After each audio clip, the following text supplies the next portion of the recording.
Allora, Gabriele Zanella, ripartiamo dal Quirinale. Secondo lei questo Paese avrà un presidente o una presidente di alto profilo che rappresenti un po' tutta l'Italia, tutti gli italiani, o potrebbe esserci un presidente legato, capo di una delle tante parti in causa? Cosa ne pensa? Berlusconi pensa che ha delle chance per riuscire a salire sul Colle o no? Allora, io condivido, come in molti altri interventi, la considerazione del fatto che questo sia un dibattito surreale, totalmente surreale, legato a giochini, a giochetti, a giochi di ruolo dentro il panorama politico, dentro il teatrino politico, è assolutamente incurante della situazione reale che sta vivendo questo Paese. Io vorrei un attimo fare un inciso, perché qui stiamo discutendo di chi sarà per i prossimi 7 anni il garante della Costituzione. E le compagini politiche stanno ricercando questo ipotetico garante della Costituzione dentro una classe politica che negli ultimi 30 anni la Costituzione l'ha calpestata in qualsiasi modo, dalla precarizzazione del lavoro alla precarizzazione dello Stato sociale, della sanità, i tagli alla sanità, i tagli alla scuola, i tagli ai servizi pubblici fondamentali. Quella Costituzione che è stata applicata nel periodo tra anni 60 e fine anni 70, da 30 anni a questa parte viene continuamente calpestata e si trova in un piano inclinato da un punto di vista sia dei diritti sociali sia da un punto di vista dei diritti civili. Allora, l'articolo 36 della Costituzione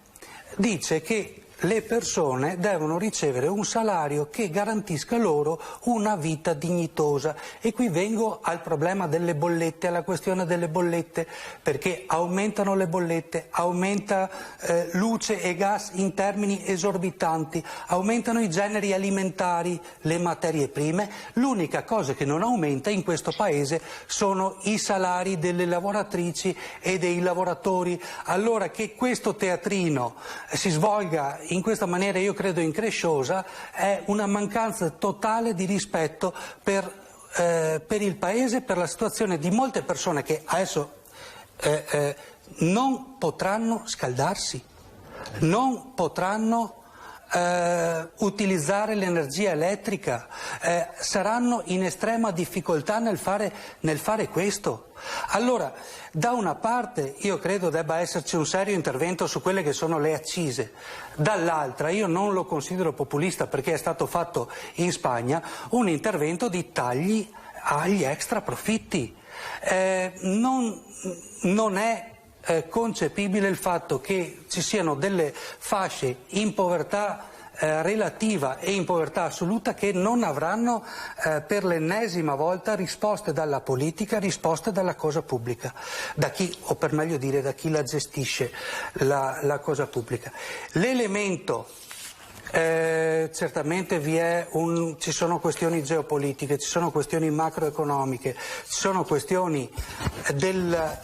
dell'aumento dei costi della materia prima, e ci sono chiaramente questioni legate alla riconversione energetica, che credo sia un tema ineludibile, nel senso che noi non possiamo continuare a far riferimento al fossile. Paghiamo errori del fatto che non sia mai stato fatto in questo Paese una politica di investimenti seri in quelle che sono le energie rinnovabili. Questo io credo sia un tema ineludibile per quello che rappresenta in questo momento il problema climatico, il problema delle risorse, il problema dell'estrazione, il problema dell'inquinamento. Ecco, come in tutte le cose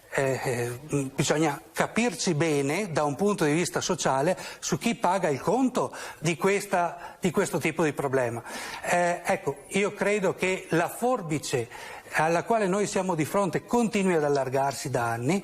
e credo che la politica finalmente debba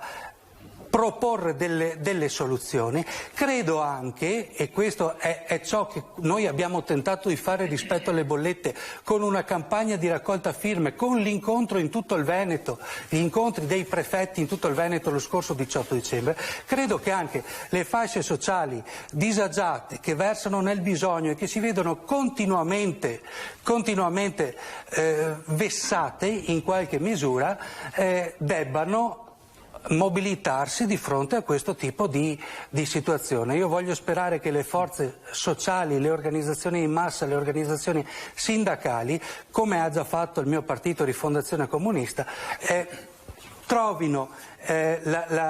si mettano, voglio dire, nell'ottica di dover veramente mobilitarsi e mobilitare le persone, i lavoratori, i pensionati, gli studenti, le persone che si trovano in questo momento in questo tipo di condizione e senza spiragli di miglioramento, insomma, perché arriviamo a decenni di un continuo piano inclinato che va in qualche misura invertito attraverso la lotta, attraverso la mobilitazione, attraverso l'alternativa a questo modello di sviluppo. Allora, fine del blog.